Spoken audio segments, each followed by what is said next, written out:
Coming in at number 10, Prim's death was planned by Coin. Posted to Reddit by a user I can't pronounce, they theorized that Prim's death was planned all along by Coin. I quote, "As we all know, in the last few chapters of Mockingjay, Katniss' sister Prim dies. In the rest of the book, everyone is theorizing if Prim was killed by President Snow or President Coin. In the end, Katniss comes to the conclusion that Coin was the one. I think that Coin knew that Prim was there, maybe even sent her there herself. Here is the evidence. Number 1. Prim has caused Katniss to be the Mockingjay. Katniss went to the games as a volunteer for Prim. That caused everything that happened, including Coin having to listen to Katniss if she wanted to win the war. Number 2. Coin had planned for Peter to kill Katniss, but before she could do that, Katniss ran away, so killing Prim could have been a punishment for her. And number 3. When Katniss traveled to the capital, Prim was still at District 13, so when the attack happened, Prim could have been sent there by Coin, who hoped that the attack would kill her. So how was this beneficial for Coin? Well, Coin wanted to make the final Hunger Games with the children of the capital, and she knew that if she killed Prim and made it look like Snow did it, Katniss would vote yes. In at number 9, Panem is alone in the world. Now, this theory was posted to Reddit by user Will Matron, who said, "We all know the basic Hunger Games story. What we haven't thought about is how isolated Panem is. It's more isolated than North Korea in 1984. Maybe there's another reason than just an oppressive government. What if Panem is alone in the world? During the years before the first rebellion, no countries are mentioned, and during the first rebellion, District 13 doesn't seek out help from outside of Panem. Also, during the 75 years before full-on rebellion, District 13 doesn't seek out other countries' help. Finally, the two other clues to this are in the epilogue. During the 15 or 20 years after the second rebellion, there's no mention of contact with other countries or a look into the capital's secret archives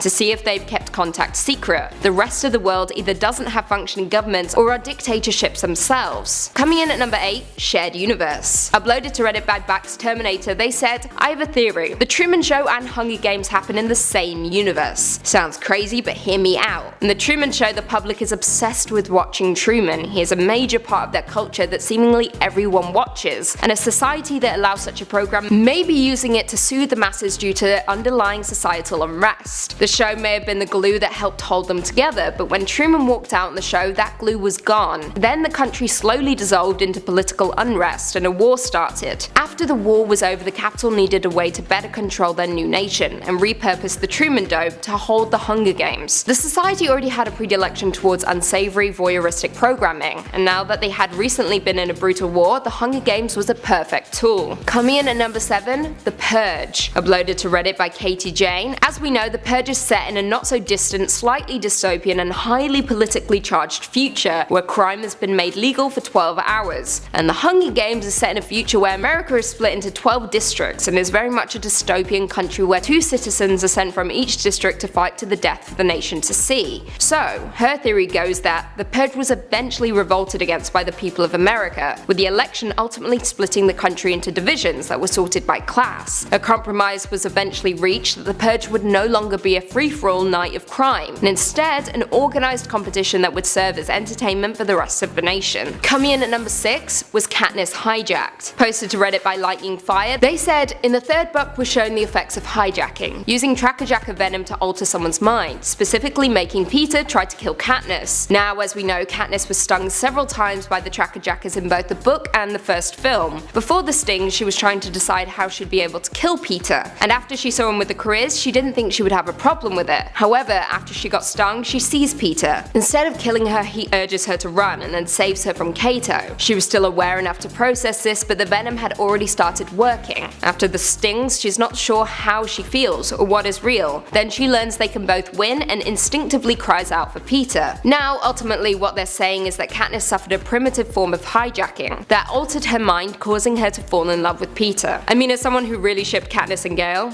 I think this is true. Coming in at 5, Foxface. Posted to Reddit by Circle Man Fan, they believe that Foxface actually committed suicide, and here's their evidence. I quote, "It's stated in Catching Fire that in the training station for edible plants, only the plants that are going to be featured in the games are described. Foxface is described and shown as incredibly intelligent. Wouldn't someone this smart know to memorize all of the poisonous plants listed? She knew that her strategy was to not attack, so wouldn't she put priority during training to master survival skills? Foxface Katniss knew what would happen if she blatantly committed suicide. It would look like defiance to the Capitol and her family would be killed. So she decided to end it this way to make sure no one would think she was trying to outsmart anybody. Coming in at number 4, the Mormon Church. This one is really interesting, hear me out. Posted to Reddit by Mountain Dew 95, they say, "I have a suspicion that Panem is a result of the Mormon Church taking over the United States government. My first tip-off was President Snow. The Mormon Church was led by President Snow from 1898 to 1901. They looked very similar, at least in the movie's depiction. Old white guys with long beards. The second piece of evidence is the location of the Capitol, as the Rocky Mountains on the east side of the city, and also sits by a large lake. Evidence is looking good for Salt Lake City, head of the Mormon Empire. The final piece of evidence is the fact that the Capitol is laid out on a grid, which Salt Lake City is famous for incorporating and perfecting in its city layout. Third, President Coin's first name is Alma, which was also a character in the Book of Mormon who led a rebellion against the church, which sounds surprisingly similar to how President Coin leads a rebellion against the Capitol. Coming in at number 3, the Mockingjay. Now, I saw this theory posted a couple of times online, but I'm going to be focusing on the one uploaded to Reddit by Fame of Housewives, who said, "A common theme throughout the book is Katniss as a pawn, used by the Capitol and the Resistance as a symbol. Katniss doesn't become this until she volunteers as tribute and is sucked into the game. Their theory is that Katniss was set up to be the Mockingjay way earlier. She was pre-selected and maybe even genetically altered by the scientists in District 13 to be a successful huntress, demonstrate incredible compassion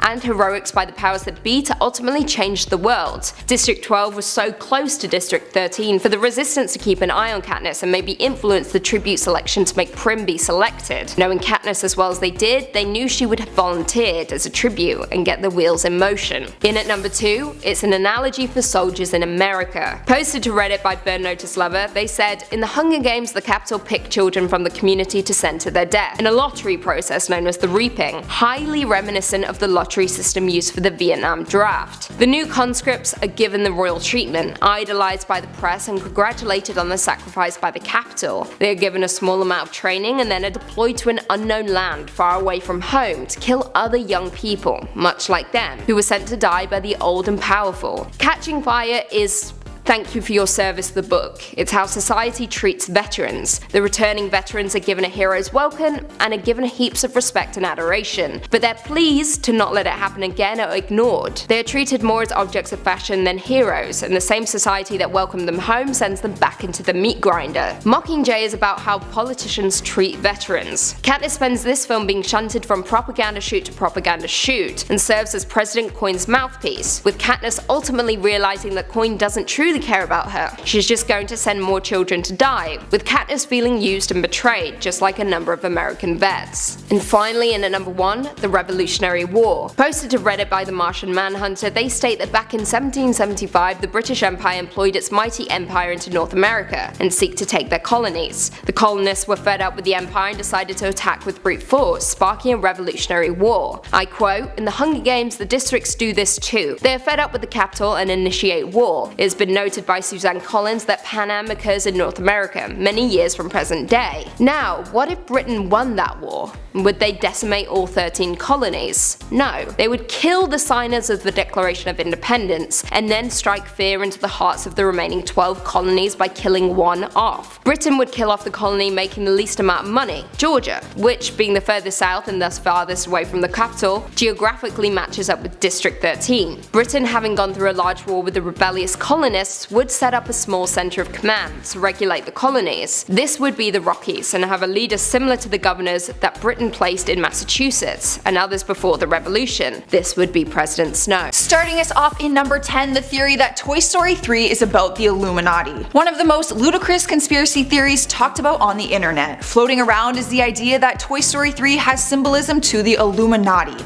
a conspiracy group that controls the world. The first thing to set this theory in action was the film's big villain, Lotso Huggin' Bear. Sounds kinda cute. He was a devious antagonist who ended up changing Buzz Lightyear's setting from play to demo. This was done so that Lotso could brainwash and control Buzz to spy for him. It's the behavior of the scene that has people comparing it to the Illuminati and their power of control. But wait, there's more. The other big piece of evidence that people talk about is the dialogue spoken by a Ken doll. When talking about Lotso, he says, "He made us into a pyramid and put himself on top." This is an odd piece of dialogue that people think refers refers to the famous image of the Illuminati conspiracy group, the pyramid with the eye on top of its peak. Are people looking into things a little too much, or is this a valid way of thinking? I'll leave that up to you. And at number 9, we have the fan theory that Woody helped Andy get through his dad's death. Wait, Andy's dad died? Apparently fans are saying that Woody wasn't originally Andy's toy but was in fact his dad's toy. Woody is a rare and expensive doll from the 50s television show Woody's Roundup. That's why he was stolen in Toy Story 3 for being so rare. So how did the 6-year-old boy get his hands on such an old treasured toy? Fans are believing that he was passed down to Andy from his past father. This theory has some evidence to back it up because in Toy Story 2, we hear Andy's mom tell Al from Al's Toy Barn that Woody wasn't for sale because it was a family possession. Also, there's speculation that the house in Toy Story had pictures of a boy that didn't quite look like Andy. People believe that they were pictures of Andy's father as a boy. It might explain Andy's father's absence and why they never talk about him. It's actually so true. We never hear anything about Andy's dad. Interesting. Speaking of Andy, in spot number 8 we have the theory that Andy is a clone. At the beginning of Toy Story, we are introduced to Andy, who is celebrating his 6th birthday. Exciting, right? Yeah, he's having a party and invited all his friends to it, which if you look closely, you'll notice that Andy's friends have a striking resemblance to Andy. It's weird when you notice it, and it's hard not to pay attention to it once you do. This is the evidence fans have used to create the theory that Andy is a clone. There is a reason though that is far less sinister than that theory. It's possible that Pixar didn't want to blow its budget on extra character designs and use their very early technology to replicate the faces. If so, that move was a gamble, and guess what? You got caught. Another sinister fan theory is the theory that Sid is a child of abuse. Quite an accusation for a Disney character, but fans are confident that they have evidence to back it up. We meet Sid in the first Toy Story film where he spends all his time destroying and killing toys. He's downright sadistic. A lot of fans believe that this is because he's the product of an alcoholic and abusive father. We never actually meet Sid's parents, but the theory elevated from the one time his dad is actually visible. The scene inside of Sid's living room with his father passed out in the recliner in front of the TV, with questionable cans on the floor next to him. The one can says cola, but fans are thinking they could represent beer, which is the reason he's passed out in the recliner. It doesn't help his case that the living room is also filled with mess and clutter. Diving deeper into this theory, fans have pointed out some evidence of neglect that Sid faced. We see that he gets a toy rocket mailed to him at his house. But in the 90s, it wasn't as easy as going online and buying something. Online shopping wasn't a big thing like it is now. He must have had one of his parents get it for him, which would mean they didn't even care that this toy was dangerous and potentially life-threatening. All of this just makes you wonder whether Sid was just seeking attention by behaving so badly. Spot number 6 is filled with the theory that Bo Peep wasn't originally Woody's girlfriend. Ooh, fans are getting a little savage trying to come between people's relationships like that. The theory goes that the first Toy Story movie didn't have Bo Peep as Woody's girlfriend because they had another famous doll in mind. Barbie. Barbie was supposed to be his love interest, but the toy company Mattel didn't have the same faith in Toy Story like Pixar did. Mattel thought that the movie would be a fail, so they declined the right to use Barbie in the film, which meant Woody needed an alternative girlfriend. So basically what fans are saying is that Bo Peep was a second best? How nice. But the real joke is on Mattel, because once they saw the success of the movie, they opted for their dolls to be in Toy Story 2, which they were. I think Woody and Bo Peep make a cuter couple anyways. Alright guys, here we are at number 5 with the theory that Wheezy is the villain of Toy Story 2. Not only do I love Bo Peep, but I also adored the cute penguin Squeaky toy. And don't lie to yourself, you did too. How could you not? The poor little Squeaky guy seemed so desperate to get his squeak back, it was almost impossible not to have sympathy for him. But fans are ruining this memory for me because they are claiming that Wheezy didn't have the best intentions for Woody, Buzz, and the other toys. They believe that the events of Toy Story 2 happened because of Wheezy. The evidence they are using to back up their claim is that Wheezy was one of Andy's favorite toys for a few months before he was put on the top shelf and forgotten about. We've seen that toys get jealous of other toys, like when Woody initially disliked Buzz. Wheezy must have felt the same way when he was put away for months. They believe that the jealousy fueled a plan that put Woody at the yard sale. He knew it was his best shot to get rid of Andy's new favorite toy so he could become the favorite again. I don't know you guys, Wheezy just doesn't seem like the jealous type. Speaking of toys, at number 4 we have the theory that Sid's mutant toys were inspired by real ones. One of the creepiest moments as a kid was watching Sid's gang of mutant toys emerge from the shadows of his room. Although they weren't weren't evil, they sure were creepy looking. We found out at the end of the movie that they weren't evil because they helped Woody and Buzz escape from Sid's house. They must have just been victims to Sid's frightening imagination. However, the scariest part though is that the figures were inspired by actual toys. The toys were featured in a collection at a museum in Marin, California. The animators were inspired by this and made their own mutant toy using an action figure and a Hulk Hogan toy that inspired the ones featured in the film. Well, that's one museum exhibit I have no interest in seeing. Since we're talking about creepy toys, that brings us to number 3 with the theory that Woody was originally a creepier doll. During the early development of Toy Story, Pixar had a very different vision for Woody. He was originally going to be a ventriloquist dummy, but when Disney saw that, producers had a few notes about the cowboy toy. This was a good call on Disney's part because when the concept art for Woody was released, it was a bit unsettling. Yeah, no thanks. Disney and the rest of the human population probably thought that a ventriloquist dummy created a sense of creepiness that is just hard to ignore. If this is all true, fans believe that they changed the look of the doll so that their profits wouldn't take a significant hit. They didn't want kids to fear the toys or else they wouldn't buy them as merchandise. Plus, what kids want to be afraid of their toys? This is why they think Pixar listened and changed Woody to the pull-string doll we all know and love. A less creepy option for sure. Here we are at number 2 with the theory that the toys are immortal. Aren't you wondering how the writers can keep making Toy Story movies? Well, this super depressing theory that Woody and the gang can only perish if they're physically crushed or burned, and that they will continue to forget their old owners and live out the same cycle forever. I told you, depressing. People began speculating this theory when it was taken to social media. One father tweeted out, "My daughter just ruined Toy Story forever. She said if one of the toys died, Andy wouldn't know it and he'd carry on playing with its corpse." Gross, right? But the girl kinda has a point. Andy doesn't know that his toys come alive when he leaves the room, so logically he wouldn't know that they die either. But these two ideas kind of contradict themselves. If they can only die by being crushed or burned, then surely Andy wouldn't play with them anymore. But if they remain alive forever and aren't immortal, they would die as time goes on and Andy would in fact be playing with a toy corpse. I'm not sure which one I like better. Can I pick neither?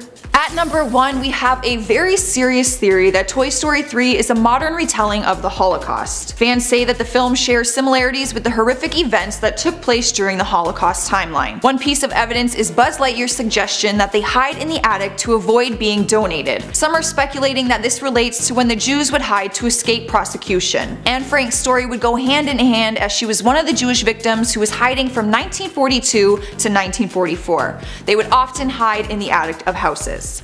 Fans also believe the toys being sent to Sunnyside Daycare represented people being sent off to concentration camps during World War II. The comparison being that the toys are overused and mistreated by the children of Sunnyside while being locked up by Lotso, the same way the Jews were powerless and abused in the camps. The last and very dark piece of evidence is that the Toy Story nearly ended with them being incinerated at the town dump. I think you get the gist of this theory. If I read too much into this theory, my whole childhood could be ruined, so let's end it there. Starting off in our number 10 spot combines two classics, Toy Story and Monsters Inc. The theory being that Randall from Monsters Inc. is actually Andy's monster from Toy Story. This theory would make you have to believe that these two movies exist in the same universe. If you can get on board with that, then you need to look closer during one scene in Monsters Inc. In the scene where Randall is practicing his scare tactics, he's casting himself on a bedroom wall that looks very much like the wallpaper in Andy's room. Everyone knows the blue wallpaper with clouds is the legendary image of Andy's room. Could it be that Randall is actually Andy's monster and that one of his doors has led him to Andy's room? What do you guys think?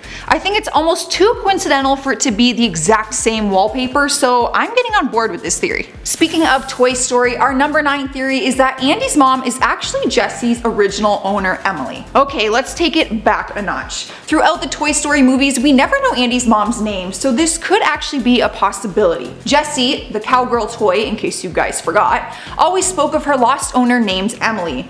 The story goes that her owner Emily grew up with her and she was always incredibly loved. But eventually Emily gave her away as she grew older. Jessie ended up in storage for a long time. Looking back at the movie now, there is some evidence that could prove this theory. If you take a look at the hat Andy always wears, it's noticeably different than Woody's hat. It's actually a replica of Jessie's cowgirl hat. Woody's hat is brown, and you would expect this hat to replicate the toy he's so connected to, but instead his hat is red with white lace just like Jessie's. But wait, this theory goes even further. When you look at the scene of Emily's room, you can see a hat on her bed that looks just like the one Andy wears. The room also looks pretty old-fashioned, which could show that it took place long before Andy was born, meaning it could have been his mom's room. Andy's hat is faded where the center white lace would have been. Could it be that over time the hat has faded? Anything is possible in the world of Disney. At number 8, we have one that actually breaks my heart a little bit. I'm almost a little mad at whoever came up with this theory. The theory that Finding Nemo is the story of Marlin's imagination because Nemo is in fact dead. How depressing. Remember, I'm not the one who came up with this, I'm just bearing the bad news. This theory stems from the idea that Nemo means nobody in Latin, and that we see Marlin's wife and her eggs are all dead at the beginning of the movie, which some are thinking could include Nemo. So basically, throughout the whole movie, we're watching Marlin deal with his loss by inventing a story in which he saves his son Nemo, the son who could have been. The theory goes on to say that each of his encounters represents the stages of grief in order: denial, anger, bargaining, despair, and acceptance. And maybe it's not a coincidence that everyone he meets along the way tells him to let go of his son. I'm really hoping this theory isn't true, and I'm so sorry if I completely ruined this movie for you. On a lighter note, let's head to theory number 7, coming from The Incredibles, the theory that Edna Mode saved the world with a cape. Edna's no capes policy was fierce until Syndrome came to her for a new outfit. As a reminder, Syndrome came to be the supervillain in this movie, but his name was really Buddy Pine. Not only did Edna study his powers and make suits for the Incredibles to do battles with him, she also gave Syndrome a cape. Coincidentally, the cape turned out to be his downfall. Maybe Edna planned it all along. If so, smart lady. At number 6, prepare to be mind blown. The theory that Boo from Monsters Inc. is actually the witch in Pixar's Brave. Isn't Boo a toddler and isn't the witch like 80 years old? I'm confused too, so let me explain. So she figured out how to time travel through Sully's doors, which leads her to being the witch we see in Brave. Apparently she spent her entire life trying to find Sully. What created this crazy theory was the carving of Sully that appears in the background in one of the scenes in Brave. Check it out. Crazy, right? I never even noticed that. That definitely fuels the idea that the witch knows who he is, and how would she if she wasn't in fact Boo? I'm intrigued by this one. I can get on board with it. Halfway through at number 5, we have the theory that the tree in Wall-E becomes the tree in A Bug's Life. Okay, you know the plant that Wall-E keeps safe until the humans return? Well, this theory suggests that it becomes the tree in A Bug's Life, and it's actually the reason we don't see any humans in that film. The tree shows that the Earth has yet to repopulate, which is why it's all about the life of bugs. It almost makes too much sense that I can't even deny this theory. I'm stumped. At number 4, we have yet another monster theory. This one being that Bing Bong from Inside Out was actually a monster who worked at Monsters Inc. We know that Bing Bong is Riley's imaginary friend in the movie Inside Out, but this theory suggests that there's more to the story. The story goes that while he was working at Monsters Inc., he was assigned to Riley's room to make her laugh so the city could collect energy. But Riley got so comfortable with him that she treated him as an imaginary friend. This theory actually makes some sense because let's not forget that at the end of Monsters Inc., Mike and Sully decide to make kids laugh instead of scream because it generates more energy. But one would think this would leave kids feeling traumatized. I mean, imagine a monster coming through your door, making you laugh, and then disappearing forever. Creepy. This would make no sense unless children perceive these new monsters as their imaginary friends. Is it just me, or are some of these theories actually making some sense? Speaking of Inside Out, taking our number 3 spot is another theory from this movie. The theory that Riley's mom committed credit card fraud. Damn, quite an assumption to accuse a Disney character committing a crime. But let's investigate. This theory first came about when fans noticed the name on her credit card in one of the scenes. If you look close enough in this scene, you can read the name on the back of her credit card, which says K. Ann Anderson. This case isn't looking so good for her because number 1, her name is Jill, and 2, her last name Anderson is spelled with an E and not an O. Fans are saying that she did in fact commit credit card fraud, and that's the reason why Riley's family had to move so quickly. Interesting. What's even more interesting though is that people are wondering whose credit card it really is. People can't help but notice that K. Ann Anderson is actually Bonnie's mom's name from Toy Story 3. Yet another mind blown.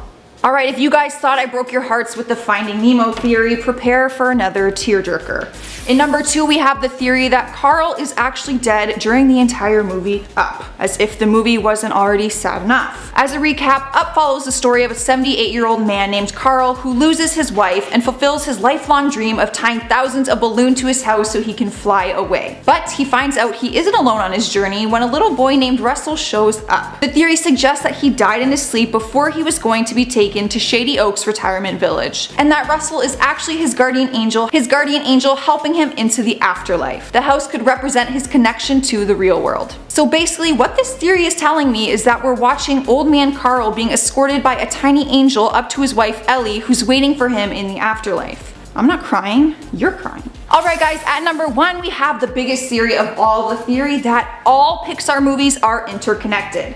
This theory suggests that all Pixar movies take place in the same universe, just not at the same time. The theory is so big that it was actually turned into a book called The Pixar Theory, written by Joe Negroni. The book covers every feature-length movie by Pixar Animation Studios since 1995, following the storylines of how they are connected.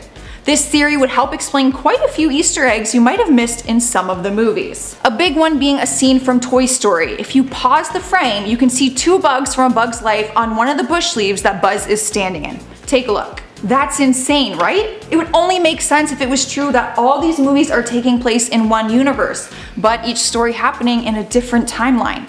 This theory is wild, and it looks like I'm gonna have to read this book. Starting off the list at number 10, we have the theory that Edna Mode was once a villain. What? The cute tiny little fashion designer lady? An evil villain? There's no way. Fans are claiming that there is evidence to back up this theory, and one being her throwaway line. She often talks about not looking back and dwelling on the past because it's distracting. Maybe she's talking about her own past when she used to be a villain. Fans are also claiming that she seems to be overzealous about seeing heroes in danger or witnessing dangerous combat, almost to a pathological level. It might be that she still has some of her villain traits inside of her. We see her being very kind to the Parr family, aka the Incredibles, by making their little Jack a suit. They never even considered a suit for the little infant, but because Edna thinks like a villain, she accurately predicted that Jack would become a target of syndromes. Maybe fans are taking positive things and just turning them into negatives. I have a hard time accepting that this tiny little lady was once evil. At number 9, we have the theory that Frozone is a government employee. Did you guys notice how well Frozone seemed to do after they banned supers?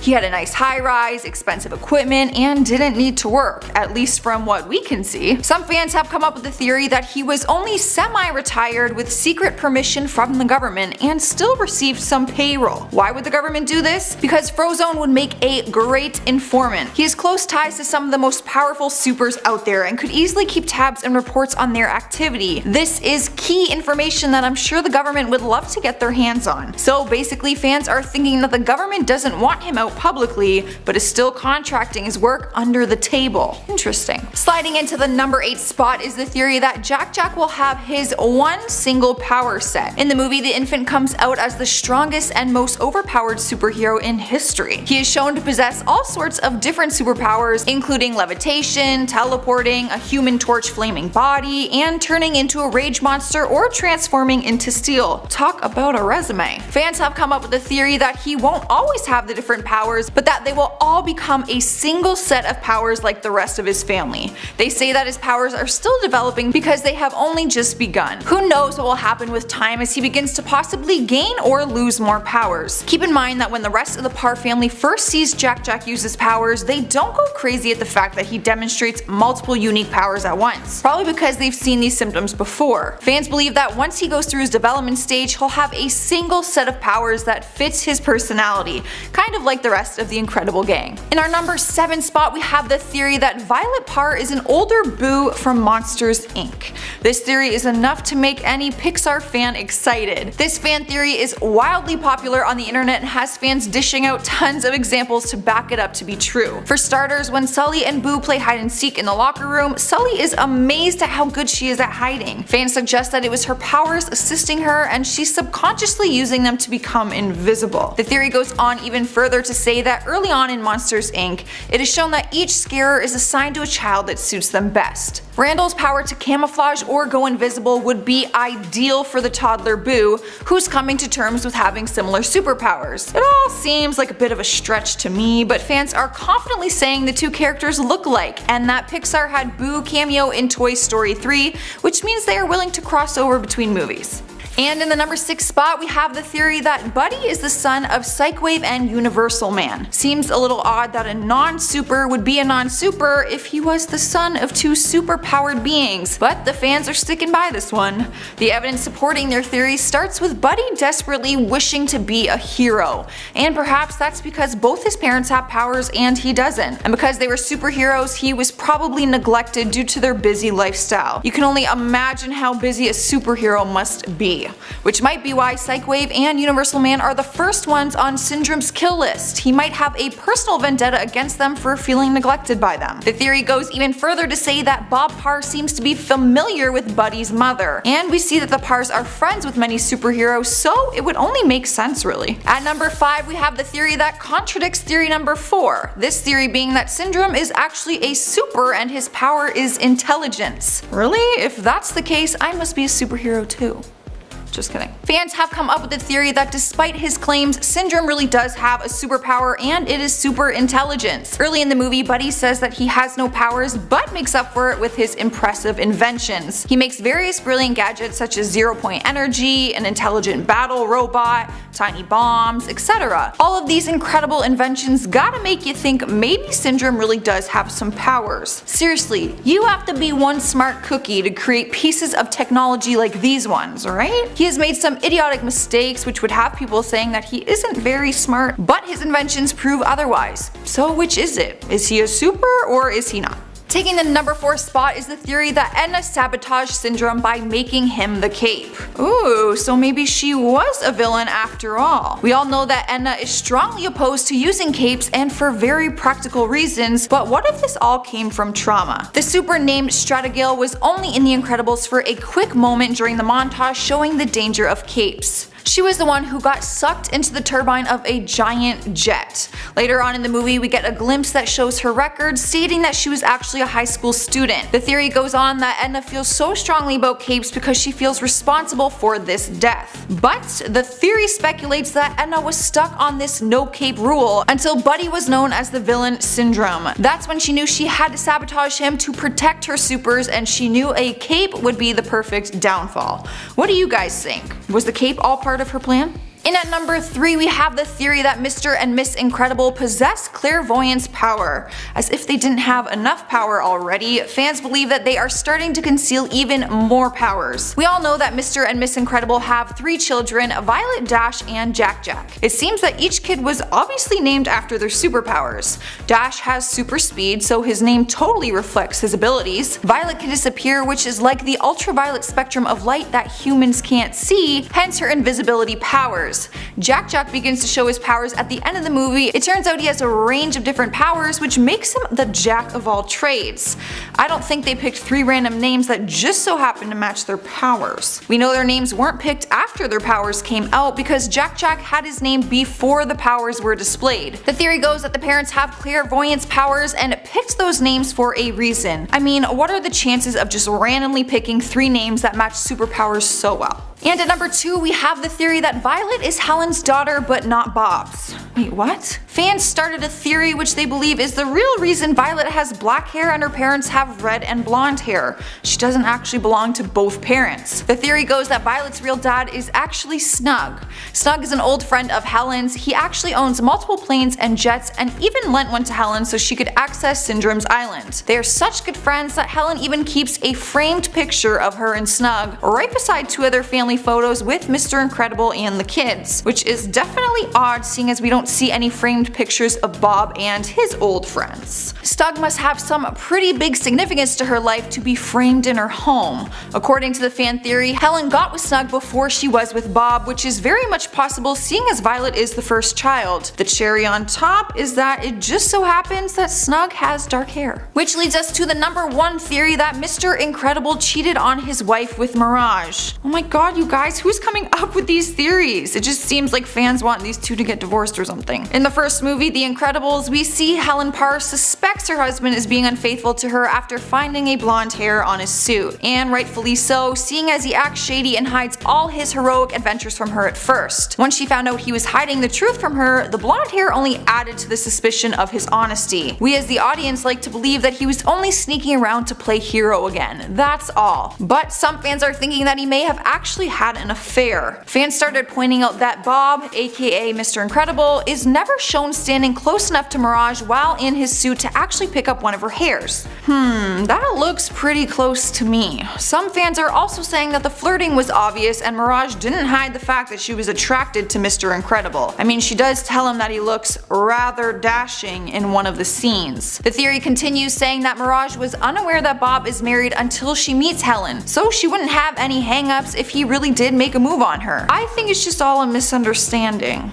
Well, at least I hope so. Coming in at number 10, the parents. One theory many fans have about Back to the Future is why Marty's parents never recognized him when he grew up. However, in this theory, they did. The theory states that George figured it out slowly by building evidence, finding out his visit from an alien involved two of the largest space franchises of all time, coming home to a burned carpet, and the words of Calvin echoing in his head to go easy on him. Apparently, George never told Marty because he knew his son needed to go back in time the exact same way. Oh, George, what a guy. Coming in at number 9, depression. This is a dark one, but hear me out. Many fans have often questioned why Doc Brown would put himself and Marty in the path of the DeLorean going 88 miles per hour, after he explicitly stated that his inventions never work. Well, some have explained this away with quite a dark theory, stating that Doc was depressed from his failure as an inventor and had chosen to take his life through one of his own inventions. If that wasn't dark enough, the fact he forces Marty to participate makes this entire thing even darker, leading some to consider it was a murder-suicide attempt. Bloody hell. In at number 8, what happened to Jennifer? Did you ever wonder what happened to Jennifer? Played by Claudia Wells, the first Jennifer was unable to reprise her role due to her mother becoming ill, so the studio was forced to recast, hiring Elizabeth Shue for Back to the Future 2 and 3, and reshot the final footage of the first Back to the Future with Shue instead of Wells for the opening scene of the second film. However, some have a very content-driven theory about the entire situation. According to some, when Marty went back to 1955, something he did messed with the timeline of Jennifer's parents. As a result, the circumstances surrounding her birth weren't the same, hence why she ended up looking slightly different. Coming in at number 7, Marty is dead.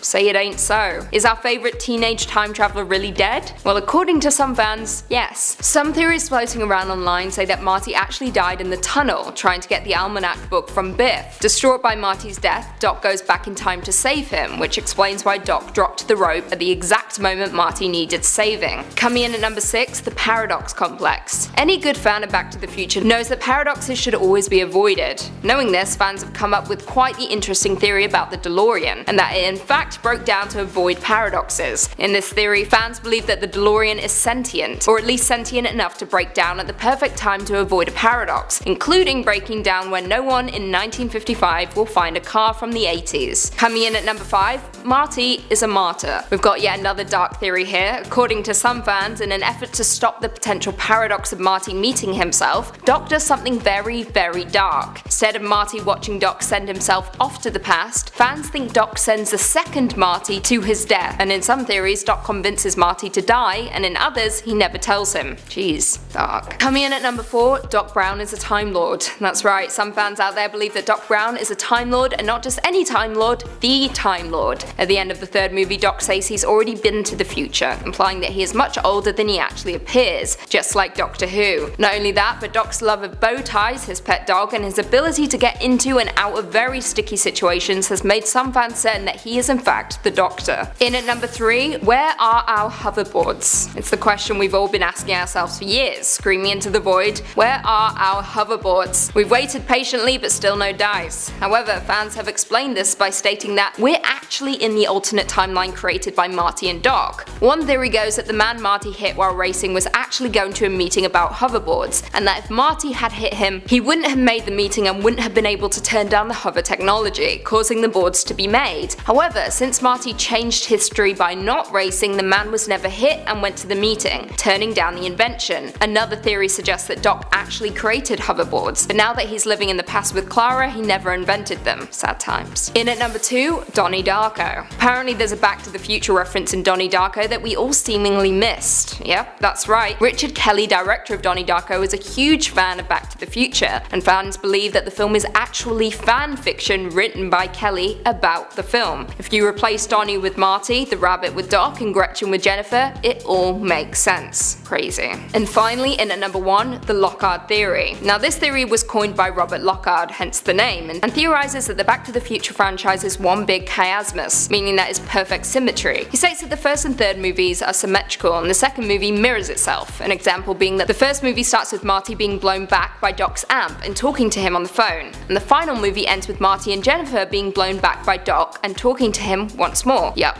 You can check out the full theory in the description box, it's worth the read. Coming in at number 10, Dementors represent Rowling's battle with depression. This perhaps is the darkest number on our entire list, but also perhaps the most interesting. As we know, J.K. Rowling is an incredibly successful businesswoman who has created the world's favourite wizarding world, and she did it all to escape an unhealthy marriage. Yeah. Now Rowling has been incredibly outspoken about her personal feelings being interwoven into her stories over the years. However, she also stated previously that she was suffering from depression while writing the books, and she included a lot of the darkness she was facing in the Harry Potter books, specifically the Dementors. The Dementors are horrifying entities, pure cold, that feed off the happy thoughts and memories of others. In a previous interview, when asked if depression was the inspiration behind the Dementors, Rowling stated, "Yes, that is exactly what they are. It was entirely conscious and entirely from my own experiences. Depression is the most unpleasant thing I've ever experienced. It is the absence of being able to envisage that you will be ever cheerful again. The absence of hope." Dark. Coming in at number 9, Hagrid is sterile. Say it ain't so. Hagrid is a fan favourite character, of course, and this theory implies that he was never able to have children. It's always slightly heartbreaking when a character who devotes their entire life to children can't bear any of their own. So what's the evidence for this theory? Hagrid is a half giant, as we know, and potentially can't reproduce. There is no hard evidence supporting this case, but yet it does make a lot of sense. Hagrid is a wholesome family man who yet doesn't have a family. He takes care of Harry, Hermione and Ron during their adventures at Hogwarts and seems like a guy that would be more than happy to settle down. Perhaps that's all he wants, but he just can't reproduce. Sad. Coming in at number 8, Harry's love for Ginny was caused by a potion. Before we even get into this theory, I can't help but love this one already. I was never a Ginny-Harry shipper. I mean, come on, he clearly loved Hermione. Even Ron. Show me the chemistry Harry and Ginny shared. It's not there. It never existed. Anyway, as we know, there are an abundance of talented witches and wizards in the world of Harry Potter. Talented witches and wizards who know how to brew up a strong love potion, as we saw in both the films and the books. This theory goes that Harry never showed much affection towards Ginny. Preach. But Ginny seemed to always admire Harry, a great deal, to the point that she conjured up a love potion for Harry, resulting in their marriage and eventual children.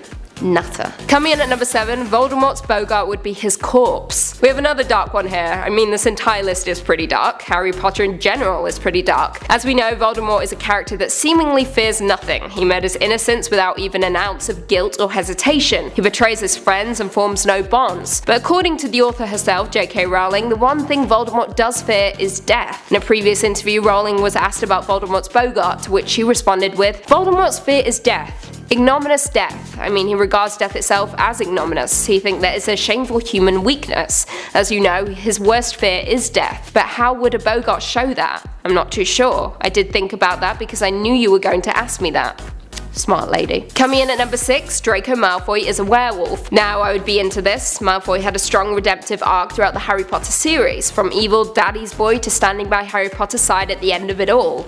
So sweet.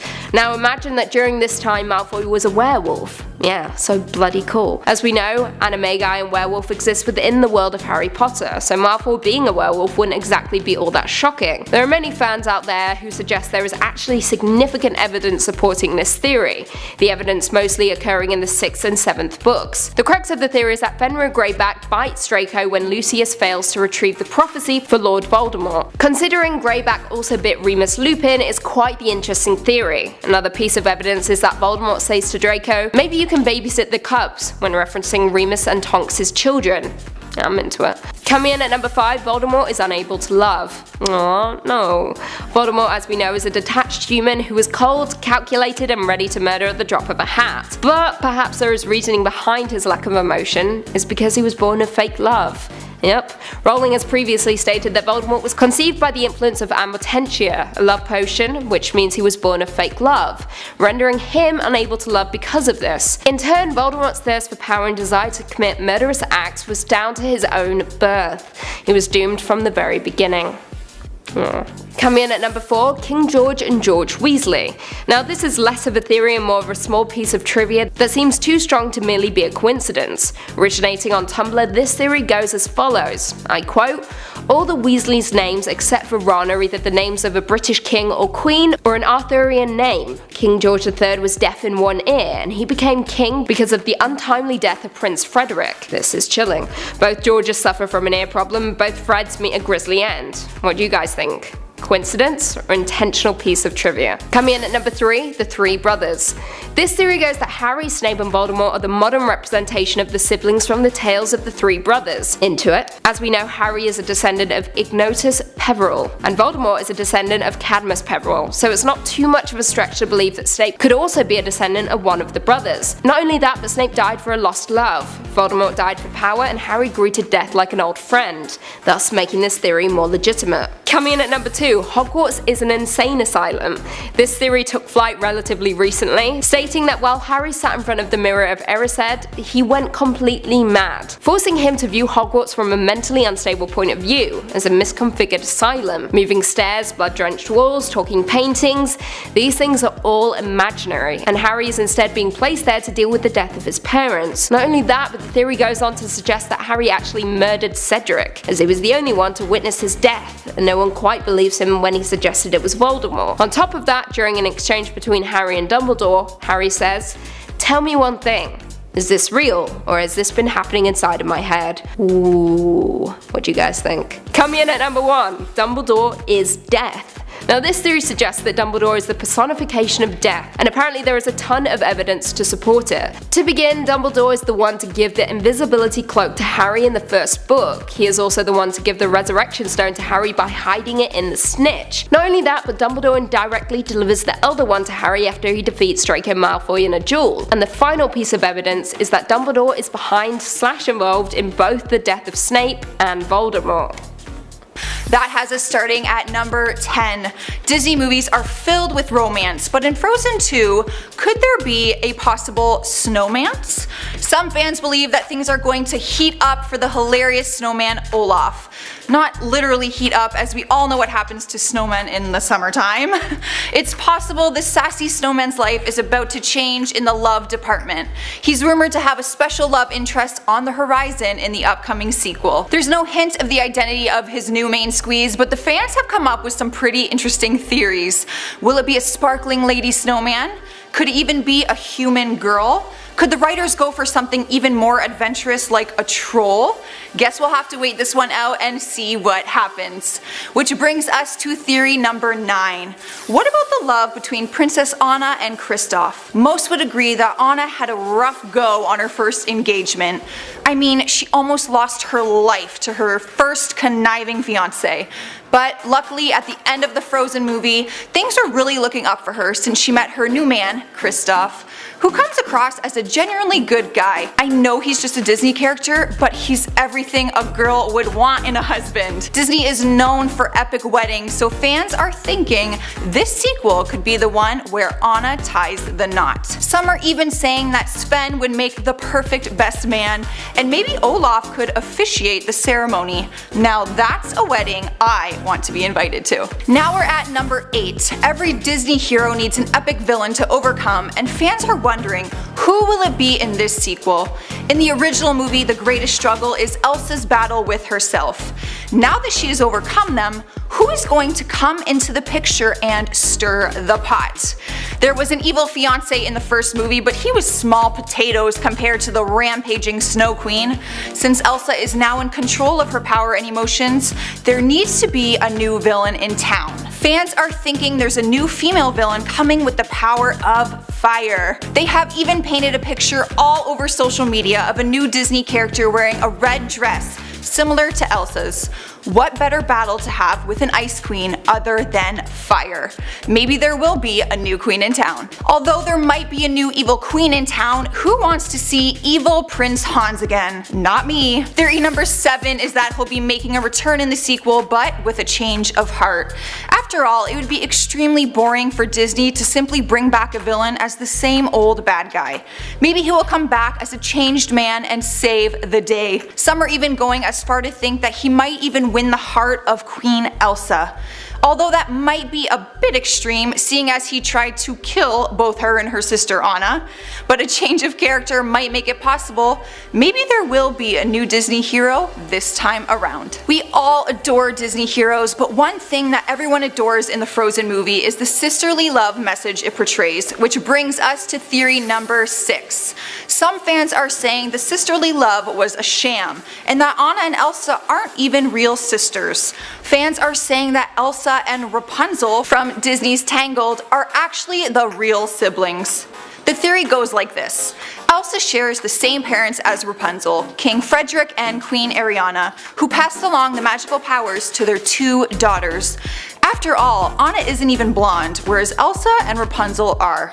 Some fans are even going further to say that they are the only 2 princesses to have magical powers in any Disney movie ever, and both are left-handed. These observations have left Frozen fans wondering if Rapunzel will be making an appearance in the Frozen sequel, maybe even for Anna's wedding. It sure seems a bit of a stretch, but it sure would be fun to add in some new familiar faces of Disney. Theory number 5 also touches on familiar faces, but not from Disney. Frozen was unlike most Disney princess movies, which focus a lot on their love stories.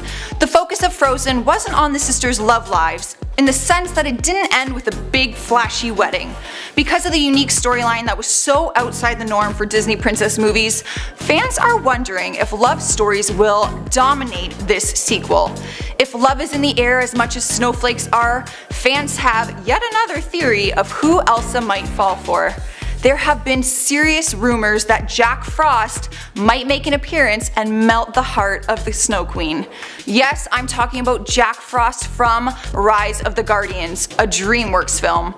Although it's a sweet theory, it's highly unlikely. Sorry guys. Fan theory number 4. This is a fun one. We all know that Frozen got its title because of Elsa's powers being ice and the fact that the whole movie is shot in a winter setting. The core of the plot was Elsa trying to control her power, and fans are thinking that Anna could go through the same development in the upcoming sequel. Elsa was born with her incredible powers over ice, snow, and the winter weather. It gives a solid reason as to why her sister Anna could also have a secret well of magic, and maybe we just haven't seen it yet. Where Elsa's domain is winter, fans are thinking Anna's may be summer. The 2 sisters having control over 2 opposite seasons is one of the most interesting theories out there right now. It might even explain how Elsa exactly got her magic powers in the first place, which would be really cool. Theory number 3 has some people believing that the first film was very loosely based on the story of The Snow Queen by Hans Christian Andersen. Many fans believe Frozen 2 will return to the material and draw much more closely from it. In The Snow Queen, an ancient ancestor of the royal family was wicked and evil, and she wanted to turn the world wicked and evil as well. She had great powers, including control over ice and snow. Fans are thinking that Frozen 2 will be a more modern and playful version to the story. The Snow Queen had her powers removed, and fans believe the generic traits of the magic stayed in the family, and many generations later, Elsa inherited the very same powers. If the fans' theory is right, we might get to see and explore more of this magical story. And here we are at number 2. There's nothing more satisfying for a Disney fan than Disney confirming a fan theory is true. Creators of the first movie confirmed that Anna, Elsa, and Tarzan are actually related. Crazy, right? Like, how is that even possible? Well, apparently, when Anna and Elsa's parents' ship went down, they weren't immediately lost at sea like everyone assumed. Turns out they actually made it to shore on a jungle island where they gave birth to their son, Tarzan. This confirmed theory has left Frozen fans with some interesting questions. Could we see more about this theory in the sequel? Maybe when Tarzan met Jane and her crew, his curiosity about his own parents became overwhelming, which could lead him to searching for clues about the shipwreck. Fans are thinking that he could ultimately lead to finding his sisters in the Frozen sequel. And last but certainly not least, the most controversial theory that everyone is going crazy about. It's the big talk of the town that the famous Disney princess Elsa will be gay in this upcoming Frozen 2 sequel. Fans got a sneak peek of the upcoming movie in the latest teaser trailer, where they say Elsa now wears pants underneath her famous blue dress.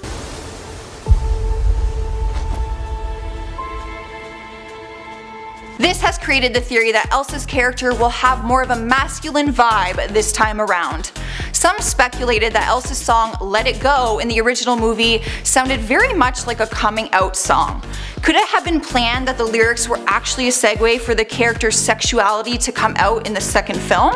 Maybe. And fans are totally encouraging it. Some fans have even taken the theory to Twitter since the first Frozen film by using different hashtags like hashtag give Elsa a girlfriend and hashtag make Elsa gay. Actress Idina Menzel, who voices Elsa in the movies, said she hopes the character is a lesbian. In an interview with Entertainment Tonight in 2016, Menzel was asked what she thinks about the theory. "I think it's great," she said. "Disney's just gotta contend with that. I'll let them figure it out." It seems like maybe they have. One of the film directors, Jennifer Lee, said back in March of last year that she's aware of the push for Elsa to define her sexuality and she's not opposed to it.